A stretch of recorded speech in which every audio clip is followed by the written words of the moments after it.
Today we will be learning about your myocardial infarction, also known as your MI or heart attack in cardio nursing. So guys, please stick until the end of the video because this will be a full course lecture for myocardial infarction, important for PNLE and NCLEX. Okay?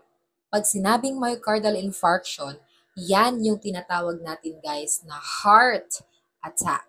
Inatake sa puso. Heart attack. That's your myocardial infarction. And what is this essentially? That's your chest pain. Pagsakit ng dibdib dahil sa bara sa ugat. Saan? May bara sa ugat ng puso mo. Bara sa ugat ng coronary arteries. Remember, coronary arteries, yan yung arteries that supplies blood to the myocardium. The myocardium, which is the muscular layer of the heart. The one responsible for the heart's contraction and relaxation. For the heart's ability to pump blood to the vital organs of the body. So isipin mo lang, kapag ang coronary artery, the artery that supplies blood to the myocardium, is barado, clotted, walang circulation, walang oxygenation, walang nutrients sa myocardium. Eventually, this will lead to what they say as the cardiac death, ang pagkamatay ng mga tissues sa myocardium. Dahil walang oxygenation, dahil may bara sa ugat, may bara sa coronary arteries. And remember guys, when you say there's cardiac death in myocardial infarction, that's irreversible. Pag namatay ang myocardial cells, ang cardiac cells mo, hindi na yan sila nagre-regenerate. So pag namatay yan, wala nang replacement for that. Making myocardial infarction one of the worst things that can happen to someone. Again, ano ang cause? Bara sa ugat. Bara sa coronary arteries. Kaya nawalan ng circulation ang myocardium, namatay ang cells sa myocardium. Irreversible death, ang bagsak mo, myocardial infarction, which can deteriorate the status of the patient, leading to worst case of death. Remember, yung sinasabi nilang, time is muscle. The longer the duration that your myocardium does not receive oxygenation dahil barado nga ang coronary artery, the worse the prognosis of the patient. The worse the extent of the damage to the myocardium. And remember guys, yung damage na yan, it's irreversible because your myocardium does not regenerate. When they die, they die. And when they die, they are replaced by a scar tissue on the myocardium. And remember, a scar tissue cannot function the same as a cardiac cell. Scar tissue is basically peklat lang sa myocardium mo. Walang kwenta, walang function. The cardiac death is irreversible. And remember, time is muscle. The longer the time, the myocardium does not receive oxygenation and circulation because of a clot or bara sa ugat. The worse the prognosis, the worse the outcome. And it's also true, the earlier you catch a myocardial infarction, the earlier you do your management, the better the prognosis to the patient. Alam ko anong nasa utak nyo. What's the difference between a heart attack and a cardiac arrest? This is what I want you to remember. It's very simple. When you say heart attack, the problem is because there is no oxygenation to the myocardium. But when you say cardiac arrest, the problem is because of electrical impulse. So basically, pag sinabi mong electrical impulse, ang problema ay walang iba kundi ang iyong mga nodes. Your sinoatrial node, your AV node, your Purkinje fibers, your bundle of His, okay? Sa kanila ang problema. Pero pag oxygenation ng problema, kasi may bara sa ugat, may clot sa ugat, heart attack yan, myocardial infarction. So let's move on to the signs and symptoms of your myocardial infarction. Signs and symptoms na naman tayo. Ayan, syempre, ang pinakaunang sign dito guys, you get it right if you say that it's chest pain. Oo, chest pain. Kasi si myocardial infarction, because of absence of oxygenation, kasi may bara sa ugat, may clot sa ugat, sasakit talaga ang puso mo. And that's your chest pain. And what I want you to know about the chest pain in myocardial infarction, the location is central, nasa gitna, nasa kalagitnaan at kailaliman ng puso mo yung masakit. And guys, this is very important. It radiates where? Listen carefully. It radiates to the left, to the right, and to the back. So, hindi lang siya to the left as compared to your angina pectoris, your myocardial infarction will radiate to the left. Neck, jaw, shoulder, arm, and also to the right. Neck, jaw, shoulder, arm, and also to the back. That kind of pain is characteristic of myocardial infarction. So don't forget that it will radiate to the neck, to the jaw, to the shoulders, to the arms. Okay? Right and left. And ano pang sinasabi ko lagi guys, this one is unlocalized. Hindi nila ma-pinpoint saan exactly sa chest ang masakit. Kasi it's deep within the chest. Yung pain, it's deep within the chest. And that's when you know it's cardiac of origin kasi unlocalized yan. Remember guys, pag kayang ipinpoint ng pasyente mo kung saan banda sa chest niya ang masakit, that's not cardiac of origin most likely. Because if it's cardiac of origin, it's what? It's unlocalized. Okay? Hindi nila ma-pinpoint, pero masakit ang dibdib. Parang dinadaganan ng elepante. Okay? Ganun yung quality ng pain in myocardial infarction. So let's discuss further. Ano pa? It's unlocalized if it's cardiac of origin. And guys, tulad ng sabi ko sa angina pectoris, if it's an older adult, madalas ang complaint hindi sa center ng chest, but rather where? Epigastric pain. Para bang indigestion. So, when an older adult comes to the ER and complains of epigastric pain, one of the major considerations is probably that pain is cardiac of origin. That's why it's one of the SOPs that we conduct an electrocardiogram to older adults that presents with epigastric pain kasi pwede siyang maging cardiac of origin. This one is a very important note, not just in your exams, guys, PNLE man yan or NCLEX, even in real life practice as a nurse. When an older adult presents with an epigastric pain, consider it cardiac of origin. Kasi remember, time is muscle. The earlier you catch a myocardial infarction, the better the prognosis. Ano pa guys, pag pinadescribe sa kanila ang pain, it's crushing. Para bang dinadaganan ng elepante. Ano pa? Choking. Para bang sinasakal sila sa sobrang sakit. Ano pa? Stabbing. Parang pinagsasaksak yung puso nila sa sobrang sakit. And ito, pinaka-importante, put a star. Ayan, ilagay mo sa noo mo. And remember when I say, this one is unrelieved by your nitroglycerin. Oh, remember sa angina discussions natin, if hindi mo pa napanood, you can watch the angina discussion on my YouTube channel. Kasi if it is relieved by nitroglycerin, which is the drug of choice for angina pectoris, edi it's angina pectoris. Pero if it is unrelieved, hindi nawala yung sakit sa kanyang dibdib by nitroglycerin of maximum 3 doses, you consider myocardial infarction.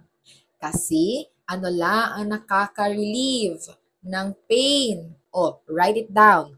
There's no other medication but your morphine sulfate. Morphine sulfate lang ang makaka-relieve ng myocardial infarction. That one, that's your narcotics.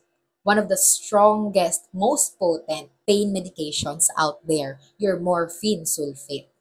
Ano pa guys? Kapag it persists more than 15 minutes. That's also characteristic of your myocardial infarction. Kasi remember, during the discussion of your angina pectoris, kapag it's relieved by nitroglycerin and if the pain is only within 15 minutes or less, that's angina pectoris. But if it's more than 15 minutes, if it's unrelieved by nitroglycerin, consider it myocardial infarction. So, ito, favorite nyo to. Nakikita nyo to lagi sa TikTok. That's your Levin's sign. Okay? Yung pag ganito. Ayan. Okay? May kasamang kanta ni Ariana Grande. Levin's sign. Remember, that's the universal sign of your chest pain. Sa sobrang sakit ni myocardial infarction, ang pasyente mo will do the Levine sign. Ayan. Gamit ko yung card ng Watsons para mahawakan ng maayos yung mic ko. Kasi kung sa kamay ko, baka mapindot ko lang siya or mahulog sa kamay ko. Okay? Pagpasensyahan nyo na, guys. Ayan. So, Levine sign is parang ganito. Okay. Ganon. Yan. So, yan. You see that where? Only in myocardial infarction. So, sobrang sakit niya, Levine sign becomes a muscle memory. Okay. Yan sa mga pasyente natin. Dag mo dyan, kapag myocardial infarction yan, pwede siyang maging cold and clammy. Pwede siyang maging diaphoretic. Pwede siya maging tachycardic. Ano pa? Pwede siya maging tachypneic.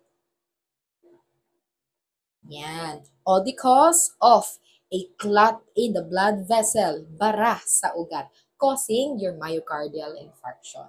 Now, let's move on to the diagnostic test kaagad. Okay? O guys, sulat ka. Diagnostic test. Importante to. Okay? Diagnostic test. Ang number 1 natin, syempre, ang i-discuss ko una is ang electrocardiogram. ECG, also known as your EKG. Ayan. Guys, note. This one, it's the fastest way to detect. Sinabi kong detect, hindi confirm. Kasi your EKG or ECG, please note, this is not confirmatory. Ha? Huwag mong kalimutan yan. Baka mamaya pag tinanong ko sa board exam, what's the fastest way to confirm a myocardial infarction? It's not your ECG, okay? Fastest way to detect, to catch, okay? Yeah, that's your ECG. But this one, it's not confirmatory, okay? Ano yung confirmatory? That's your cardiac biomarkers, which we'll be discussing later. Don't worry. So guys, listen carefully. This is very important. When you talk about your ECG or EKG tracings for myocardial infarction specifically, meron tayong tatlong tracing dito na dapat alam natin as nurse. Number 1, letter A. You have to note that in myocardial infarction, there will be a T-wave inversion. Ma'am, sabi mo, T-wave inversion, that's angina pectoris. Yes, you're correct. But in MI, pwede din bang magkaroon ng ischemia leading to infarction? Okay? Ischemia, low oxygenation, then leading to infarction. Infarction, absence of oxygenation in the tissues. Yes, okay? Mapupunta din siya sa infarction. So, pwede bang magkaroon ng zone of ischemia or your T-wave inversion? Again, ano yan? Zone of ischemia. Yes, pwede sa myocardial infarction. Pero hindi siya ang defining characteristic ng EKG or ECG tracing mo for your myocardial infarction. Pero it can be present. Okay? Ano yung pinaka-importante dito, guys? Bravo. Or B, that's your ST segment elevation. ST segment elevation, yan, lagyan mo ng star, i-highlight mo. Yan ang importante because this one, it will tell you the zone of injury. Injury saan? Sa myocardium, kung nasaan yung infarction, kung nasaan yung clot, kung nasaan yung bara sa ugat ng myocardium. Saan mo makikita? Sa ST segment elevation. This is what I want you to know. If titignan mo ang electrocardiogram mo, guys, di ba, you have your P wave and then QRS, T. Ayan, okay? So, pangit ang drawing ko. Anyway, yan, that's your P wave, QRS, T. This is your P wave, this is your QRS, T. Okay? So, this area here, eto siya. This one, that's your S and T segment. That's the segment between S and T. Basically, this line here. Okay? Dapat, ang ST mo, isometric, flat, isometric, walang kahit anong pagtaas or pagbaba. Okay? But if your ST segment, let me draw again and try my best. P, pangit. P, Q, R, S, T. Okay, ganyan. Ulitin ko. P, Q, R, S, T. Okay? What do you see? The ST is elevated. Hindi siya isometric.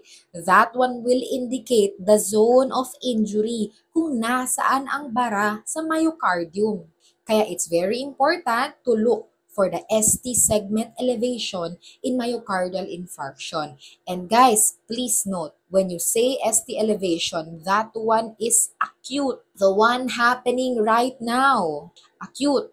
Ito yung myocardial infarction niya ngayon. Yung reason kung bakit nasa hospital ang patient mo dahil sa chest pain, your ST segment elevation is the one that will tell you that. Kaya nga ang tawag natin, di ba, is STEMI. You define that as your ST elevation, myocardial infarction. Okay? Yan yung complete diagnosis niya. And alam ko kung anong nasa utak nyo.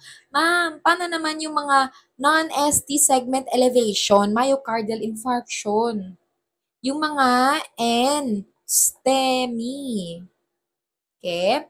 Guys, ang pinagkaiba lang naman nila is that STEMI is that still myocardial infarction. Yes, but the problem is in STEMI, there is no ST elevation. But how can you say it's myocardial infarction, ma'am, if there's no ST segment elevation? You get it right if iniisip mo that it's the cardiac biomarkers, your troponin I, that's positive without or in the absence of your ST segment elevation. So, kapag nag-positive sa troponin I ang pasyente mo, pero sa ECG, ST segment is isometric, normal, walang ST segment elevation. That's what you call precisely your non-ST elevation myocardial infarction. Kaya sabi ko kanina, your electrocardiogram, that's just the fastest way to detect your myocardial infarction. But it's not, it's never confirmatory of your myocardial infarction. Sino talaga ang confirmatory, guys? Your gold standard to diagnose myocardial infarction, including your NSTEMI or STEMI pa yan, that's your cardiac biomarkers, that's your troponin I. Syempre, di pa tayo tapos dyan. That's just your A and B. Sabi ko, tatlo ang ating pinaka-importanting electrocardiogram tracings dito sa MI. So, letter C, ano pa? D, that's your Q-wave pathology. Or, tinatawag din nila yang pathologic Q-wave. Okay? Pathologic Q-wave. Hindi ko na ito-drawing, hindi na ako mag-a-attempt kasi hindi ko siya magaya. This is an example of a pathologic Q-wave. Itong picture na to. Okay? So guys, pag sinabi mong pathologic Q-wave or Q-wave pathology, that one will tell you the zone of infarct. Zone of infarct. The zone, the area in the myocardium na nagkaroon na ng absence of oxygenation and circulation or death of tissues. Kasi pag sinabi mong infarct or infarction, what's the definition of that? That's tissue death from absence of oxygenation or absence of circulation. Infarct, infarction, yan ang tawag dyan. Guys, please take note, don't ever forget, pag Q-wave pathology or pag pathology Q-wave, ano yan? That one. It's not acute. It's an old myocardial infarction. Old. Dati, nagsustain na ng myocardial infarction ang patient mo in the past. Okay? Kasi, remember when I said, your myocardial infarction, tissue death yan. And remember when I said, pag namatay yung cells sa myocardium mo, magiging scar tissue na lang siya? Yes. So, that zone of scar tissue, that zone of infarct, it will stay forever in the heart. So, it will forever yield a pathologic Q wave or Q wave pathology on the ECG or EKG tracing of the patient. And anong significance nito clinically? That's an old infarct. Hindi yan acute. Hindi yan yung infarct na nangyayari ngayon. Yung infarct or yung injury na nangyayari ngayon sa myocardium, that's your ST segment elevation. So, pag nakakita ka ng pathologic Q wave sa pasyente mo, will that signify a current and ongoing myocardial infarction? No. That will signify an old myocardial infarction. Something that happened in the past. Okay? A thing in the past. Okay? Sa pasyente mo. Don't forget, that's a permanent ECG or EKG tracing. Hindi na yan mawawala. Lagi na talagang pipinta dyan ang Q-wave pathology sa pasyente mong nag-MI na dati. Okay? O, number 2, Eddie, your cardiac biomarkers. O, yan. This one is the gold standard of diagnosing your myocardial infarction. Pag sinabi mong gold standard, yan ang confirmatory. Guys, pag nag-positive ka sa cardiac biomarker, walang mintis, myocardial infarction yan. Hindi mo pwedeng masabing other kinds of disease yan. Myocardial infarction talaga yan. Even non-ST segment elevation, myocardial infarction, saan mo mahuhuli? Sa cardiac biomarkers lang. Kaya siya confirmatory. Kaya siya gold standard.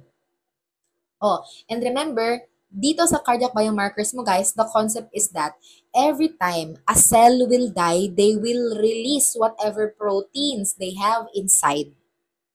And that will be present and detectable sa blood ng pasyente mo. So, specifically, yung mga cardiac cells mo dyan sa myocardium, they have specific proteins in them that can be only found in a cardiac cell.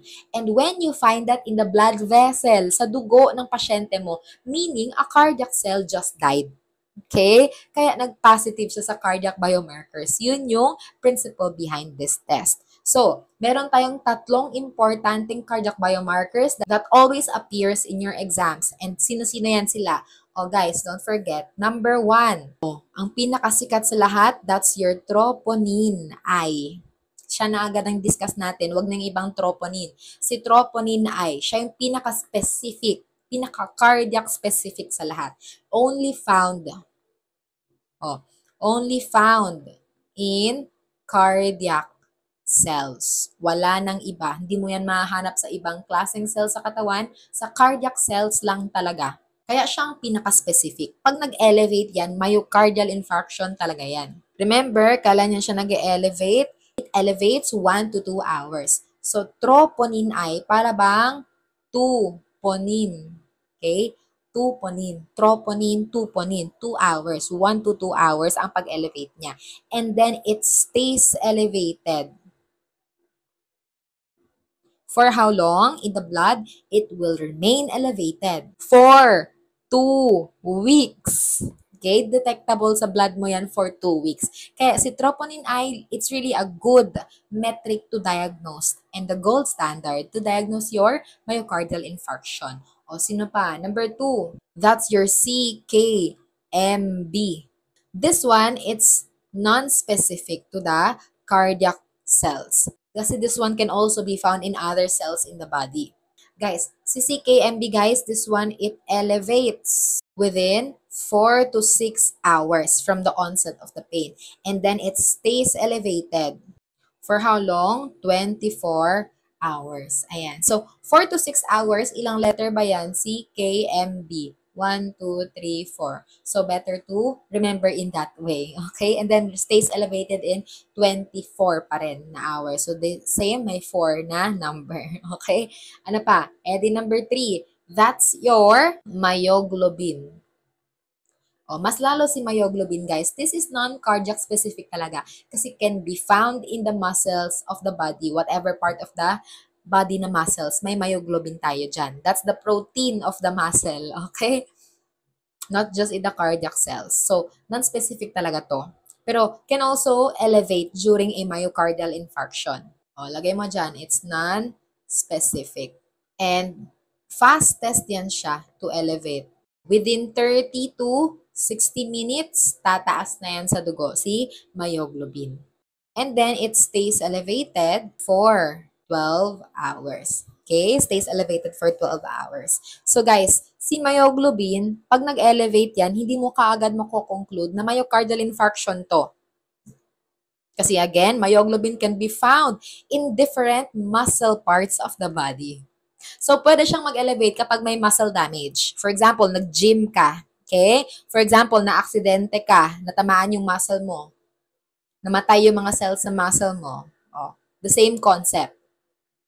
Pwedeng mag-elevate in the instance na you are on the gym. Pwedeng mag-elevate in the instance na you met an accident, si myoglobin. Kaya hindi siya gold standard. Sino talaga ang gold standard, guys? Don't forget, troponin I. Wala nang iba. Okay? Oh, ayan. So, let's move on to the treatment na of your myocardial infarction. Guys, makinig ka ng mayos dito kasi ito ang madalas na tinatanong sa exam. How do you treat? How do you manage a myocardial infarction? How do you manage a heart attack? Kasi this can happen to anyone, kaya dapat alam mo to as a nurse kasi these are life-saving managements. Siyempre, stop all activities. Kapag nag-chest pain, tapos you suspect it's myocardial infarction, pahigain ang pasyente kung convenient siyang pahigain or paupuin ang pasyente kung convenient siyang paupuin, whichever is more convenient. Give kaagad ng O2 supplementation via nasal cannula, NC. Nasal cannula, 1 to 2 liters per minute. Yan lang yung independent nursing action mo when it comes to supplemental oxygenation. 1 to 2 liters per minute lang. Hindi ka pwedeng sumobra pa dyan. Okay? Kasi oxygen supplementation is still a medication, kaya dapat ordered by doctor unless 1 to 2 liters per minute yan ay ang independent nursing action mo. Okay? Guys, remember, even in the absence of your desaturations. So, kahit hindi nagde-desaturate ang pasyente mo, 95% above ang kanyang oxygen saturations, pag myocardial infarction ang sinususpect mo, still put an oxygen supplementation. This is to really increase and concentrate the oxygenation in the body of the patient. Kasi it can help the myocardium get more oxygen supply. O pag myocardial infarction yan, dapat ang pasyente mo naka-attach sa cardiac monitor para ma-monitor mo kung ano ang status ng puso ng pasyente mo. Okay? Attach the patient to a cardiac monitor. Ano pa? Siyempre, i-discuss natin ang pharma ng iyong myocardial infarctions. The drugs involved to help a patient with myocardial infarction. So, stay with me. Ang pinakaunang drug na ibibigay mo, o note, that's your aspirin tablets along with your clopidogrel tablets. So, aspirin and clopidogrel tablets. Each of them, guys, 4 tabs. 4 tabs. Ano yan sila? That's your anti-platelets. To prevent the platelets from aggregating and creating further clots para wala ng clot formation. Okay? Para maiwasan ang another MI. Kasi remember, MI is bara sa ugat. Clot in the blood vessel. So, to prevent another clot from forming, anong ibibigay mo? Aspirin and clopidogrel. Ilan? Per medication, 4 tablets. Anong instruction sa patient, guys? Important. Chew and swallow. Chew and swallow kapag aspirin and clopidogrel. Ang tawag natin dyan, guys, that's your loading dose of your antiplatelet. Aspirin 4 tabs, clopidogrel 4 tabs. Advise the patient to chew and to swallow. for faster effect. And syempre, watch out for signs and symptoms of bleeding kasi antiplatelets nga, di ba? Ano pa? Avoid injury to the patient kasi nga naka-antiplatelet, hindi makaklat ng injury, pwedeng mag-bleed. And then, number 2, the second drug that you have to know is the drug of choice for your myocardial infarction, and that's no other than your USA. O, familiar kayo dito, di ba? Lagi na lang to nababanggit. Your urokinase, your streptokinase, and then your alteplase. Di ba? USA. Ano yan sila, guys? Those are your thrombolytics, also known as your fibrinolytics.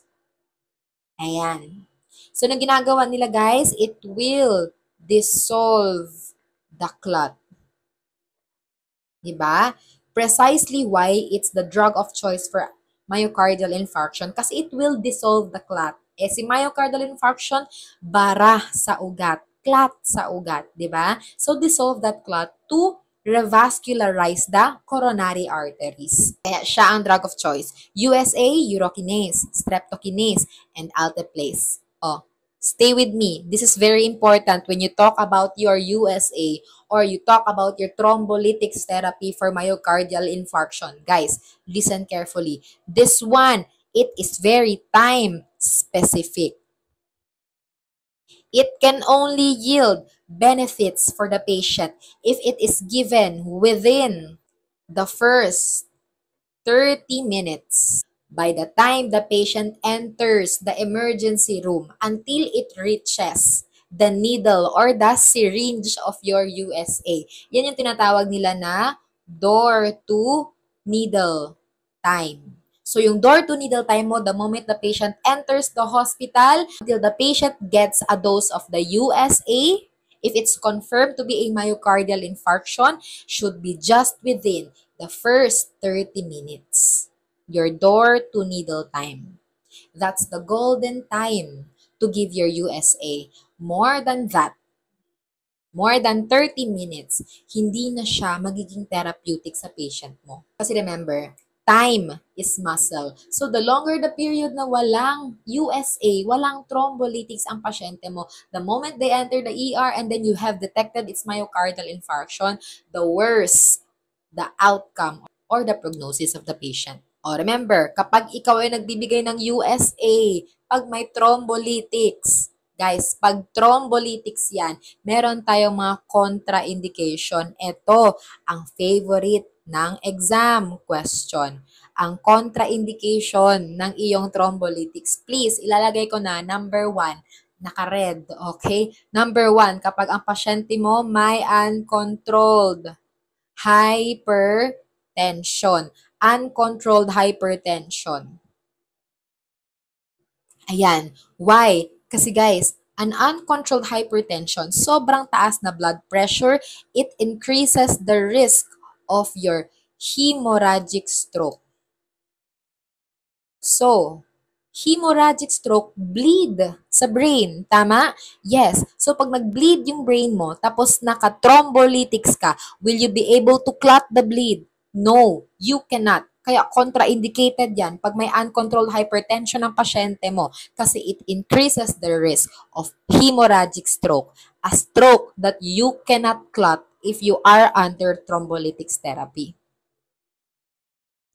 Kaya pag mataas ang BP ng pasyente na may myocardial infarction, tell the physician you withhold your thrombolytics kasi it will cause more damage than therapeutic effect. Kapag binigyan mo ng thrombolytics ang pasyenteng may uncontrolled hypertension or may sobrang mataas na BP. Okay, don't forget that. And then, ano pa guys? Number 2, next favorite na question. Number 2, kapag ang patient may past or may history, syempre, ng ng hemorrhagic stroke. So, pag nag-hemorrhagic stroke siya dati, okay, pangit na ng writing ko. Pag nagkaroon ng hemorrhagic stroke ang pasyente mo dati, you don't give the medication. You withhold. Kasi the bleed in the brain na naklat na ng fibrin mo, which is the strongest part of the clot, your fibrin. Pag naklat na ng fibrin mo yung bleed sa brain mo kasi nagka-hemorrhagic stroke ka dati, tapos ngayon, nagka-myocardial infarction ka, tapos binigyan ka ng thrombolytics, yung fibrin doon sa clot mo na tumulong sa'yo ma-stop yung bleed sa hemorrhagic stroke mo, madi-dissolve din ba yun? Yes. So, can that cause another hemorrhagic stroke? Yes. Increases the risk of your hemorrhagic stroke episode. Ano pa? Siyempre, pag ikaw ay nagkaroon ng surgery in the past 2 months. So, within 2 months, nagkaroon ka ng surgery, appendectomy, mastectomy, lobectomy, whatever, okay, contraindicated din sa'yo ang thrombolytics therapy. And kapag ikaw ay, syempre, may active bleeding, kasi kakagaling mo lang sa, for example, traumatic injury, okay? Contraindicated din sa'yo ang thrombolytics. Ano pa? Kapag ikaw ay may bleeding disorder, okay? Ano yan? Oh, like your hemophilia, okay? Bawal sa'yo ibigay ang thrombolytics therapy. Contraindicated talaga. Ay, importante ba ang history taking sa pasyenteng may myocardial infarction? Kasi alam natin na ang drug of choice is thrombolytics. Yes. Kasi marami siyang contraindication. Number 1, bawal sa kanya kapag ikaw ay may uncontrolled hypertension or may elevated blood pressure. Number 2, bawal sa kanya kapag ikaw ay may hemorrhagic stroke in the past. And number 3, bawal sa kanya kapag ikaw ay nagkaroon ng surgery dati, 2 months ago. And bawal sa kanya kapag ikaw ay may active bleeding ngayon or may bleeding disorder. O syempre, pag ikaw ay naka-thrombolytics therapy guys, lagyan mo ng star. It's important to monitor the patient's blood pressure. You get it right. Bawal tumaas ang kanyang blood pressure dito kasi at risk ba siya sa hemorrhagic stroke pag nag-elevate yung BP? Yes. Kaya make sure the BP is within normal limits. Okay? Kaya monitoring mo dito kapag naka-thrombolytics therapy ang pasyente mo, BP niya, ano pa, signs and symptoms of bleeding. Okay? Monitor that as well. Kasi nagdi-dissolve siya ng clot, di ba? As the mechanism of action. So, monitor for signs and symptoms of bleeding. Ano pa? Ang laging sinasabi sa exam, guys, dapat before giving your thrombolytics therapy, dapat ibigay mo na lahat. Kung meron kang mga IM injections, give it. Pag meron ka ng mga insertions for intravascular access, do it before giving your thrombolytics therapy. Kasi pag naka-thrombolytics therapy ng pasyente mo, no more injections. IM, IV, bawal na yan. Kasi will that increase the risk of a bleed? Yes. And can the patient clot the bleed pag nag-bleed siya sa mga IM or IV na ginawa mo? No. Kasi naka-thrombolytics ba siya? Yes. Precisely. Kaya guys, eto favorite sa NCLEX yan. Before giving your thrombolytics, make sure lahat ng mga IM nagawa mo na, lahat ng mga intravenous na access or ng mga access site nagawa mo na sa pasyente mo. O, syempre, ano ba ang antidote ng thrombolytics therapy? O, that's your aminocaproic acid. Also known as your Amicar. Ayan. So, during thrombolytics toxicity, pag nagsiseverely bleed ang patient mo, what can you give? Amicar, your aminocaproic acid. Number 3, your morphine sulfate. Ayan. Si morphine sulfate, that one, it's a narcotic. Pag sinabi mong narcotic, yung drug class niya, like your morphine sulfate, ibig sabihin, this one is one of the most potent drugs out there that can stop the pain of your patient. Siyempre, myocardial infarction characterized by severe chest pain. Tama? Yes. So, kung severe chest pain, anong gagawin mo? The drug of choice for the pain is no other than your morphine sulfate. And guys, bakit preferred si morphine sulfate for myocardial infarction? Listen carefully. Isa to sa tinatanong ng exam. So, please, put a star. Okay? Parang lahat na lang, ma'am, lagyan ng star.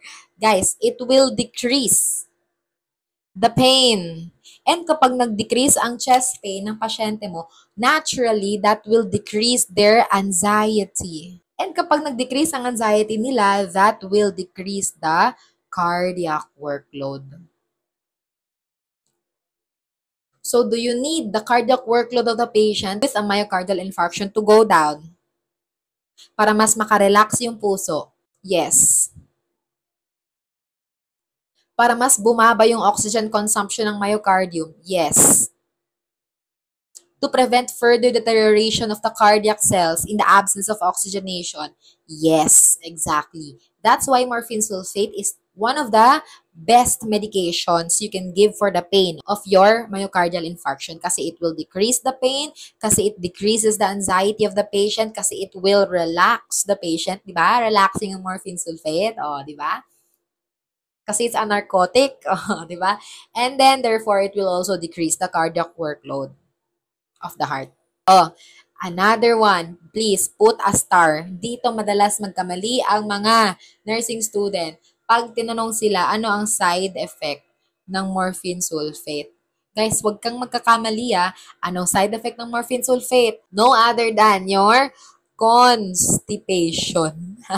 Tama ka kung constipation ang sinabi mo. Mali ka kung sinabi mong respiratory depression.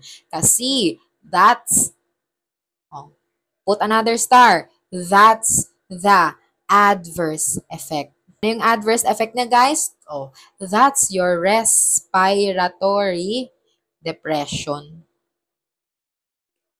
Siyempre, pag bumaba yung RR ng pasyente mo, dangerous yan. That's the dangerous effect of the drug. So, adverse effect. Kasi ano ba yung definition ng adverse effect? The one that is unwanted effect of the drug that you have to watch out for because it's life-threatening. Pero pag sinabi mong side effect, kasama talaga siya sa effect ng drug sa pasyente mo. Pero manageable. So, yun. Side effect kapag it's manageable and adverse effect kapag it's life-threatening. So, ano yung side effect ng morphine sulfate? Di constipation. How do you manage constipation? Diretso na. You increase the oral fluid intake. Ano pa? You can give your lactulose. Ano yan si lactulose? Siyempre, that's your laxative. Pampalambot ng tae para madali lang ilabas to solve the constipation problem. But the adverse effect of your morphine sulfate, that's your respiratory depression. Kasi remember, ano siya guys? It's a narcotic or an opioid. So pag narcotic yan or opioid yan, it can relax everything. So it can relax the part of the brain that controls your respiratory efforts. So it can decrease the function of the medulla oblongata. So, pag nag-decrease ang function ng medulla oblongata, that can lead to decreased respiratory rate. Kaya anong pinaka-importante dito, guys? Put a star. Withhold. Huwag mong ibigay kapag ang RR ng pasyente mo ay less than 12 cycles per minute. Now, I know what you have in mind. Ma'am, paano pag exactly 12? Okay? Ibalik ko sa iyo ang tanong as a nurse. Try mo mag-isip. Pag 12 cycles per minute na lang ang RR ng pasyente mo, bababa pa ba yan? Mas bababa pa ba yan? Yes. So, pag 12 cycles per minute, do you withhold? Yes. Pag less than 12, do you withhold? Yes. Withhold morphine sulfate. And then, ano mga importanteng monitoring dito, guys? Kapag ikaw ay naka-morphine sulfate, grabe naman ikaw, patient mo naka-morphine sulfate, anong gagawin mo? Please, monitor the patient's CNS status, yung central nervous system status niya. Kasi morphine sulfate, your narcotics, your opioid, it can decrease your CNS kasi CNS depressant siya. Okay? Pinapababa niya ang function ng brain mo para bababa yung pag-detect ng brain mo when it comes to pain. Kaya you have to monitor the CNS status of the patient to make sure it's not deteriorating. And then, make sure that your morphine sulfate is in a locked cabinet. Locked cabinet yan, guys, kasi this one is addictive. And sino ang pinaka-common na naa-addict sa morphine sulfate? It's not the patients with morphine sulfate medications, but rather, yung mga tao na may access sa morphine sulfate? Sino? Mga healthcare professionals, like us nurses, like mga physicians, okay? Yan sila. And aside from it being stored in a locked cabinet, it's a controlled drug. Ginagawa natin yung mga measures na yan to prevent addiction. Kasi addictive ba yung morphine sulfate? Yes. In fact, that's one of the drugs na kinakaadikan ng mga healthcare professionals. And syempre, ano ang kanyang antidote? Memorize to ng lahat. The antidote is no other than your naloxone, also known as your Narcan. Okay, naloxone, Narcan. And guys, please don't forget, si naloxone or si Narcan, that's the antidote for all opioids. For all opioids, hindi lang para kay morphine sulfate. So that's it for the pharma of your myocardial infarction. Ngayon naman, let's discuss the procedures involved pag sinabi mong myocardial infarction. So, dito natin i-discuss yung mga cardiac catheterization, mga CABG, mga PTCA. Let's discuss them here so that you know ano ang function nila in the exams when they are asked. Okay? Number 1, syempre that's your cardiac catheterization. So guys, pag sinabing cardiac catheterization, anong gusto mong gawin dito? You want to insert. Gusto mong mag-insert ng catheter to visualize the coronary artery. For what? For obstruction, syempre. Kasi clot yung hinahanap mo, yung bara sa ugat. Gusto mong malaman kung may bara sa ugat at kung gaano kalala ang bara sa ugat, gumawa ka ng cardiac catheterization. That's the procedure of choice. Anong ginagamit mo dito, guys? You also use a dye. Ayan. Para ma-visualize mo and makita mo yung extent ng blockage on the coronary arteries. Anong procedure yan? Cardiac catheterization. Anong importante dito? Dapat alam mo kung ano ang insertion site, and that's your femoral artery. Pwedeng sa femoral artery. Pwedeng sa brachial artery. Tapos, anong ginagamit natin? We use a dye to visualize the area. Yung dye na ginagamit natin, guys, your radiopaque dye made of iodine. Oh. Since it's made of iodine, it's very important to check for an allergy. Allergy saan? Sa mga shellfish or seafood. Kasi if allergic ka sa seafood, allergic ka din sa iodine. So guys, if the patient is allergic to seafood, do you proceed or do you not proceed to cardiac catheterization? Syempre, you proceed but you pre-medicate the patient before ka mag-cardiac catheterization using your antihistamine to prevent an allergic reaction. And then proceed with the cardiac catheterization. Pag hindi siya allergic, that's good. Is ang mga ginagawa pre-procedure before. Syempre, number 1, guys, dapat naka-consent ka dito. Kasi guys, invasive ba yan? Yes, tutusukan mo siya ng catheter. Diretso sa ugat, sa arteries niya, papunta sa coronary arteries. Yung mga ugat sa puso niya, okay? So, kailangan may consent. And then, number 2, syempre, ang pasyente mo naka-NPO, nil per os, walang kinain, 6 to 8 hours before procedure. Kasi guys, gagamit ba tayo ng sedative? Yes. We will use a sedative. O, ikaw nga, i-cardiac catheterize natin walang sedation. Papasok natin sa femoral or brachial artery mo. Syempre, dapat may sedation yan. Okay? Kasi this one can really cause discomfort pag walang sedation. And then number 3, syempre dapat alam mo ang height and ang weight ng pasyente mo. Kasi base sa height and ng weight niya, ang ginagamit natin na amount ng dye. O, amount of the dye used. And then number 4, guys, you have to check if the patient is using metformin kasi, ilalagay ko sa red, you have to withhold metformin. Kasi, pag na-mix ang metformin with the dye, your iodine dye, that can cause your lactic acidosis. Okay? So, you want to avoid lactic acidosis, you withhold metformin to avoid lactic acidosis. Kasi metformin plus the dye, combine them together, lactic acidosis. That is very dangerous. That's very life-threatening. So, pag tinanong ka paano mo i-withhold ang metformin, you have to withhold it 24 hours before. And 48 hours after your cardiac catheterization. So, yan ang ating metric. for withholding your metformin. So, pag diabetic ang pasyente mo na magka-cardiac catheterization, assess agad for metformin use. So, pag may metformin use siya, let the physician know. And then ikaw as a nurse, withhold the medication 24 hours before and 48 hours after your cardiac catheterization. And then number 5, syempre tagnan mo ang kanyang renal function. Check mo ang kanyang BUN, CREA, and ang kanyang urine output. Ayan. Kasi BUN and CREA will tell you the ability of the kidney to excrete wastes. And then urine output will tell you the level of the function of the kidneys if kaya niya pang gumawa ng ihi. Kasi these are metrics na okay ang kidney function mo. Pag okay ang levels nito, pag normal. Kasi guys, bakit? Yung dye na ginagamit natin dito for your cardiac catheterization, it's nephrotoxic. Okay? Dye is nephrotoxic. So, pag palyado na ang kidneys mo, tapos cardiac catheterization ka pa kung saan gumamit ka ng dye, yung dye nephrotoxic, mas lalong nasira yung kidneys mo. So, dapat we have to make sure that your kidneys are functioning well. Kasi this one is nephrotoxic. You cannot give it to someone with a kidney disease.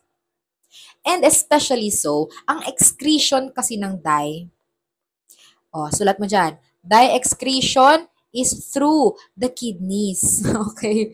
Through the kidneys, through your urine. Doon siya ine-excrete. So, kung hindi siya kayang i-excrete ng katawan mo kasi palyado ang kidneys mo, okay, aside sa nephrotoxic ang dye, hindi siya matatanggal sa katawan mo, that can lead to the toxic levels of the dye in the body. Toxicity naman ang bagsak mo. Okay, kaya importante to monitor the renal functions before proceeding with your cardiac catheterization. And then, syempre guys, number 6, para hindi ma-shock ang pasyente mo, you have to inform of normal sensations during the procedure. Okay? Kasi kahit sedated ang pasyente mo, they can still feel whatever is happening to them. So, it's better that they know what are the normal and expected sensations that will happen to them during cardiac catheterization. So, guys, tell them, it's normal to feel a warm, flushing sensation if the dye is being inserted. Okay? Ano pa? Normal, pag nakfe-feel nilang nagfa-fluttery feels o fluttery feeling. Lalo na kapag dumadaan yung catheter sa may puso nila, no, it will yield a fluttery feeling on the heart. Parang palpitation. And then, normal ang urge to cough.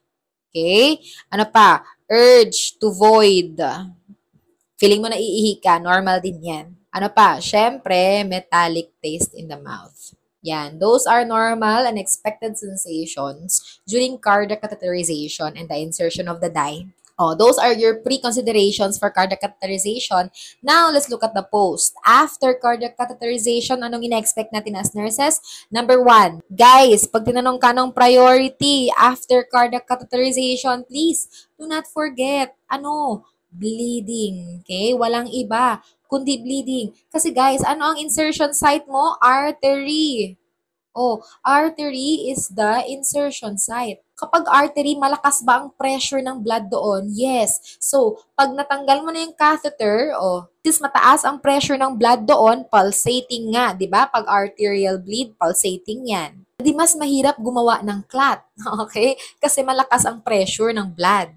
So, mas increase ang risk for bleeding. So, anong kailangan mo gawin as nurse? You have to maintain the site pressure. Pwede kang gumamit ng, use sandbag over the insertion site to maintain the pressure. Pwede din gumamit ka ng compression device. Ayan. Directly where your insertion site is. And then, number 2, importante to guys, positioning. Tinatanong din to sa exam. So, i-highlight mo please, ha? Anong priority? Bleeding. Now, positioning sa pasyente after cardiac catheterization. Dapat siya ay naka-lie flat. Yan, lie flat. Dapat legs are straight. Kasi anong ayaw mo mangyari guys? Dapat naka-lie flat, legs are straight. This is because you want to prevent the obstruction of blood flow to the extremity used as an insertion site or the insertion site. Ayan. Kasi remember, pag nag-femoral artery insertion ka guys, tapos nag-bend ka ng paa mo kung saan in-insert yung catheter, di nayupi ngayon yung artery doon, mawawalan ng maayos na circulation yung extremity involved. Okay? Kaya dapat straight muna ang legs or lie flat muna on the bed after the procedure to facilitate better circulation on the extremity involved. Gaano katagal yan, guys? Dapat, lie flat or bed rest for how many hours? 6 to 8 hours. And then can ambulate after, no? May ambulate after. And then, lagyan mo ng star. Ito, madalas na tinatanong sa exam. You have to check the distal pulses of the extremity involved. So, for example, ginamit yung right thigh ko, yung right femoral artery ko for coronary artery. Ano yung monitoring ko? Ano yung monitoring ko sa right leg extremity na yan? I have to check the distal pulses. I have to check the color of that extremity. And then I have to check the temperature of that extremity. Kasi the pulses, the color, and the temperature of that extremity will tell me about the circulation status of that extremity. Saan ang insertion site? Nandiyan, sa right femoral artery ko. So, yung distal right leg ko, like my toes, my ankles, kapag nawalan or nag-obstruct ang circulation dyan sa femoral artery ko, kasi yan yung ginamit na site of insertion for my cardiac catheter, I have to check the distal pulses, the color, and the temperature. And then, number 3, syempre, you have to increase the oral fluid intake to promote excretion of the dye. Dye excretion. Ayan. So, those are the pre- and post-management after the cardiac catheterization. Number 2, the second, very important, procedure involved in myocardial infarction. Have you ever heard of your PTCA, also known as your percutaneous transluminal coronary angioplasty? From the word itself, percutaneous through the skin, transluminal coronary angioplasty. So, yung coronary arteries will be doing something to fix it. Angioplasty. The method para magawa mo ang PTCA mo is still through a cardiac catheterization. Kumbaga, cardiac catheterization is the technique used para magawa mo ang PTCA. So, same ba ang pre- and post-nursing considerations mo dito? Kasi same siya. Kasi through cardiac catheterization mo gagawin ang PTCA? Yes. Ano bang ginagawa sa PTCA, guys? Remember, this one is where you are inserting either a balloon. Pag nag-insert ka ng balloon, anong gagawin mo? You want to flatten the atheroma. Atheroma, yan yung fat na namuo sa coronary arteries. Kaya nawawalan ng circulation ng coronary artery. Kaya nabablock, nababara yung coronary arteries. Because of your atheroma. So, anong gagawin mo? Mag-insert ka ng balloon, tapos i-flatten mo yung atheroma na yon through your PTCA. Pwedeng ganon. Or kung hindi balon ang i-insert mo, pwedeng stent. Ano yung stent? Made of mesh yan siya. Mesh metal. To open a narrowed artery. So maybe yung narrowing ng coronary artery ang nagkukos ng chest pain. So anong gagawin mo? Para ma-open mo yung narrowed artery na yun, edi maglagay ka ng stent. Your stent looks like this. And then your balloon angioplasty looks like this. Kaya nga guys, your PTCA, that's also known or aka balloon angioplasty. Ayan. So, pag sinabing balloon angioplasty, PTCA din yan. So, mag-i-insert ka ng balloon or ng stent or pwedeng both para mawala yung bara, para ma-open yung narrowed artery. So, guys, makinig ka ng mabuti. Sasabihin ko, ang pre and post. Siyempre, sa pre, same lang with cardiac cath, di ba? Pero, meron tayong additional. So, ano yung additional dito? Sa pre ng PTCA, you have to remember that chest pain may occur during inflation of the balloon sa coronary artery. Kasi, pag na-inflate mo yung balloon, para bang na-stop mo din ang circulation doon. Kasi, pag nag-open yung balloon, para siyang clot, di ba, ngayon, doon sa coronary arteries mo. So, during the inflation of the balloon, merong chest pain na mangyayari kasi mawawalan ng supply ng blood yung area distal to the inflation of the balloon. Pero pag na-deflate mo rin yung balloon after mo na flatten up yung atheroma sa tabi-tabi ng coronary arteries, mawawala din ng chest pain. So, kailangan mo sabihin sa patient mo that chest pain can be expected during the inflation of the balloon. Okay? So, syempre, sa post naman ng iyong PTCA. Importante to guys. Dito papasok yung dalawang drugs na ginagamit natin. Your heparin and your warfarin. So, number 1, you will be giving heparin and warfarin to the patient as part of their treatment regimen to prevent the formation of clot during your PTCA and after your PTCA. Kasi guys, di ba pag nag-inflate ka ng balloon, pwede siyang mag-cause ng injury sa coronary artery. So yung injury na yon, pwede siyang maging MI, no? Maging clot, tapos maging MI. So para maiwasan mo yon after a PTCA, di ba? Para siyang double-edged sword. Para maiwasan mo yun, ang gagawin mo is, after the procedure, you will give heparin and warfarin. Ang tawag sa kanila, that's your anticoagulants. Para hindi mag-coagulate yung blood, hindi maging blood clot, hindi maging MI. Okay? Ano yan?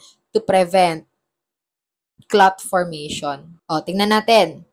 Itong heparin and warfarin. Guys, pag sinabi mong heparin, yan yung binibigay through IV, intravenous route. Kaya it has a faster effect as compared to your warfarin. And heparin, that one is safe for pregnancy. And ano yung monitoring natin dito? Pag heparin ang binigay sa pasyente mo, di ba? Di imo-monitor mo ang kanyang APTT or your activated partial thromboplastin time. Ano ba yung normal na APTT? Within 30 to 40 seconds. Kapag naman ikaw ay naka-heparin, while on heparin, ano yung acceptable na APTT? Dapat 1.5 to 2.5 times the normal value ng normal APTT. Yan yung acceptable range ng APTT during your heparin therapy. And what's the antidote for your heparin? That's your protamine sulfate. So during heparin toxicity, give your protamine sulfate as that is the antidote of your heparin toxicity. The second drug is your warfarin. Ayan. So guys, si warfarin, this is given per orem. PO naman yan. Kaya slower yan ang onset. Slower ang effect. This is the reason why you give warfarin with heparin. Para habang naghihintay ka na lumabas yung therapeutic effect ni warfarin, since per orem siya, naka-heparin ka na, hindi na magkaklat ang pasyente mo kasi sa heparin, may faster onset. Okay? So para bang pang-bridge lang si heparin. And pag warfarin ang gamit ng pasyente mo, ang minomonitor mo is ang kanyang INR and ang kanyang PT. So, ano ba yung normal na INR? 0.8 to 1.2.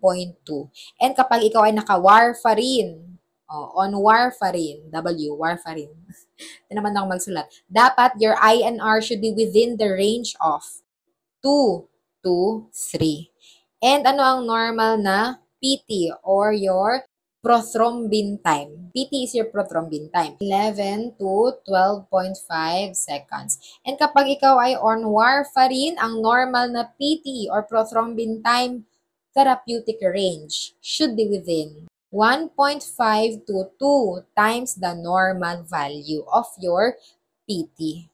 And what is the antidote for your warfarin toxicity? And sabi nga nila, wherever there's war, there are killings. So, warfarin, killing, K, vitamin K. Ang kanyang antidote. So, during the warfarin toxicity, what can you give? Vitamin K. So, again guys, ano yung sabi ko kanina? This is a very important note. Ito naman, tinatanong sa NCLEX.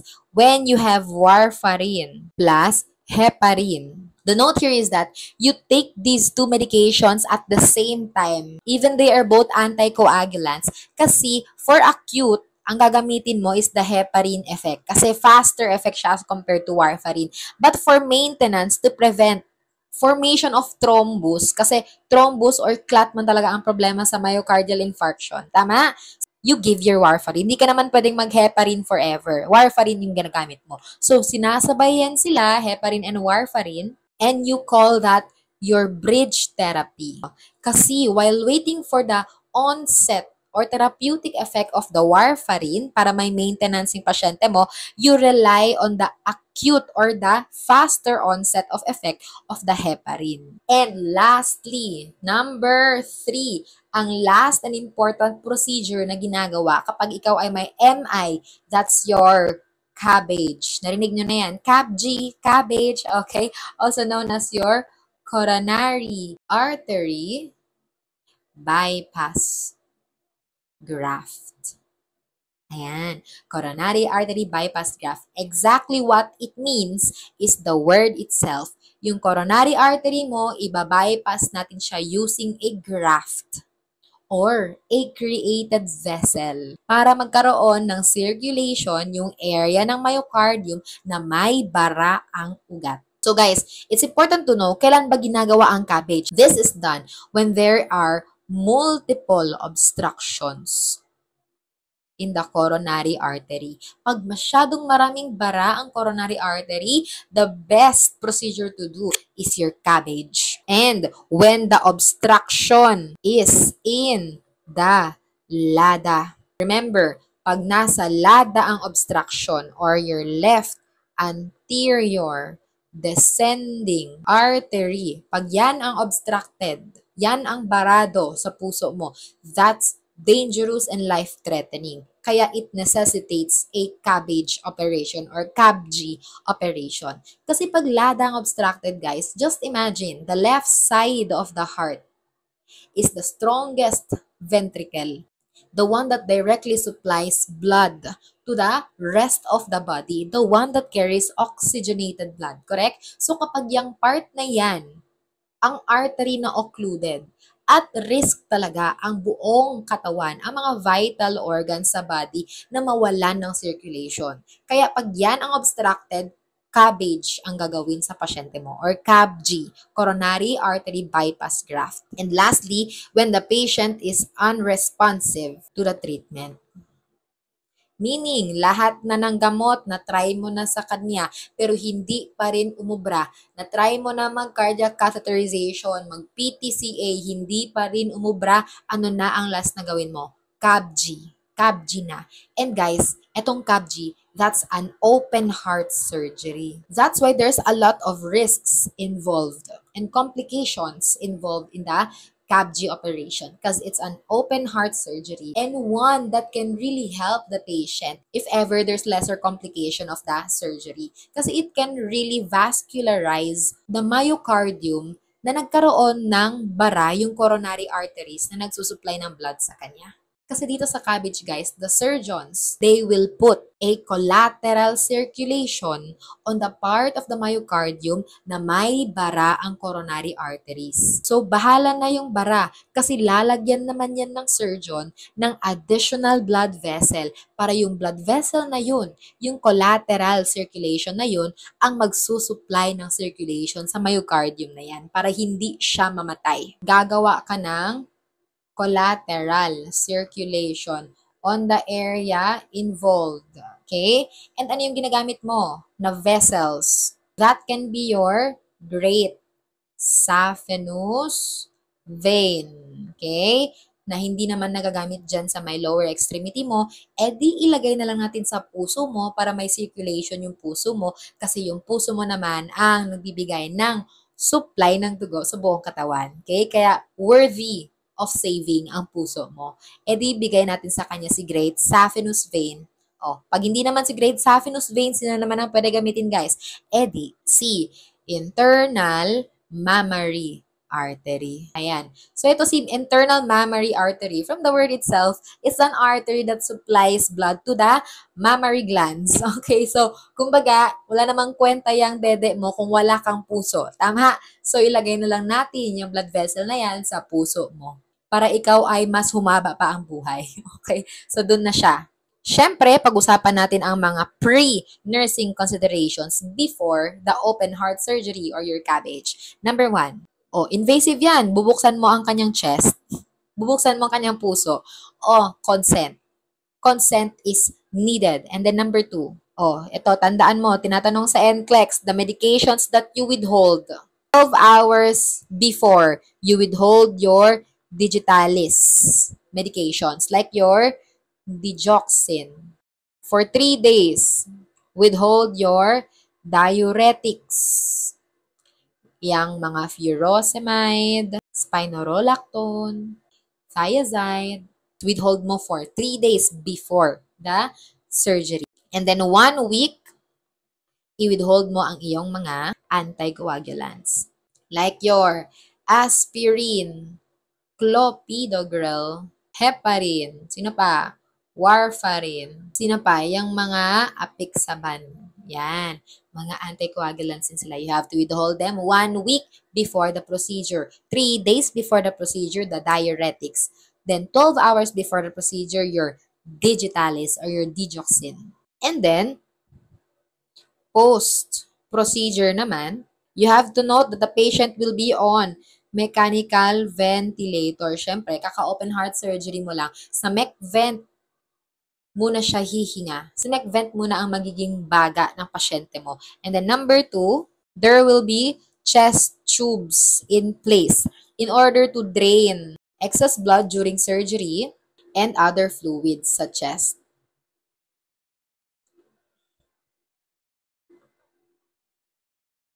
Na nag-accumulate during the surgical procedure. So, ano yung ina-expect natin na drainage dito sa chest tube, guys? You expect a serosanguinous drainage that is more than 100 ml. In the first hour post-op, normal yan. First hour post-op, more than 100 ml is normal. Instruct the patient to splint area or the chest area when coughing, changing position. This can help lessen the pain and maintain the surgical incisions intact in the area. And then number 4 is dapat ikaw ay magturo sa kanya ng deep breathing exercises to promote lung expansion. Standard yan sa mga thoracic surgery na magdi-deep breathing exercises ka talaga. Kasi if hindi ka mag-deep breathing exercises, that can cause your atelectasis or pneumonia. Okay? Kaya importante yan, after a thoracic surgery or even abdominal surgery, promote deep breathing exercises to promote lung expansion. To promote better oxygenation din. Oh, and the last part of this discussion, at patapos na tayo, what are the complications of your MI? Acute and immediate na pwedeng mangyari sa pasyente mo after an MI. Number 1 dyan is your cardiac dysrhythmias. Pwede siyang mag-sustain ng cardiac dysrhythmia like your ventricular tachycardia. Pwede ding ventricular fibrillation. Okay? Oh, these rhythms, when they happen to the patient, VTAC or VFib, oh, ilagay natin specifically yung pulseless na VTAC. Anong gagawin mo as a nurse? Siyempre, you defibrillate and then CPR and then epinephrine. Yan ang kanyang algorithm. So, when you see VTAC na pulseless and then V-fibrillation, kasi that's a cardiac dysrhythmia associated in the acute and immediate complication of your myocardial infarction, defibrillate the patient and then continue your high-quality CPR and then give the epinephrine as ordered by the physician. And then number 2 sa acute and immediate complication of your myocardial infarction, that's your cardiogenic shock. So, pag nag-cardiogenic shock ang pasyente mo, ang heart mo fails to pump effectively para sa vital organ circulation. So, pag cardiogenic shock yan, you will see the triad of shock and that's your hypo-tachy-tachy. Yan ang signs and symptoms ng iyong cardiogenic shock. Diba? Babagsak ang blood pressure, the patient will be hypotensive, and the patient's heart and lungs will try to compensate by being tachycardic, and RR will increase by being tachypneic, no, to promote better oxygenation and circulation kasi hypotensive na siya. Kasi the heart fails to pump for the vital organs. So yan, for the immediate and acute complication of your myocardial infarction. Ano naman ang kanyang chronic or long term? Guys, remember, the chronic or the long-term complication of your myocardial infarction, that's no other than, number 1, your heart failure. Oh, previously known as your congestive heart failure, no? Now, the nomenclature is heart failure, wherein the heart fails to pump eventually in the long term. So, ito siya, mangyayari to siya years pa, months or years after you sustain myocardial infarction, especially multiple myocardial infarction. You get at risk with developing heart failure. Because remember when I said, your cardiac cells, they don't regenerate. When they die, they die. They form a scar tissue. So just imagine your heart na nagsustain ng maraming myocardial infarction. Nagkaroon siya ng maraming scar tissue. So instead of having enough muscle to pump sufficient blood and circulation to the vital organs, eventually, this muscle will get tired kasi puro na lang siya pasa. Wala na siyang healthy cells, no? So, anong gagawin niya? Initially, it will try to increase its size.